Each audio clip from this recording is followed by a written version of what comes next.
Soberano ibinida ang kanyang Coachella looks, netizens na pa-react. Si Liza Soberano ay isa sa mga kilalang personalidad na dumalo sa Coachella Valley Music and Arts Festival na ginanap sa Indio, California noong 2025.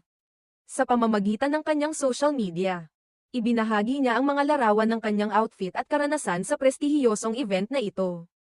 Sa mga larawang ibinahagi ni Liza, makikita siyang suot ang isang cream-colored corset top na may kasamang white lace skirt at chic boots. Ang kanyang kasuotan ay nagpapakita ng kanyang estilo at personalidad, na tumutok sa pagiging eleganteng moderno. Bilang bahagi ng kanyang post, nag-promote din siya ng isang kilalang Korean instant noodle brand, na nagbigay ng personal touch sa kanyang content. Baltic hot sauce in my bag, literally. Coachella Essentials. Ang simpleng mensaheng ito ay nagbigay ng kasiyahan at pagkakakilanlan sa kanyang mga tagasunod. Hindi nakaligtas sa mata ng ibang mga kilalang personalidad ang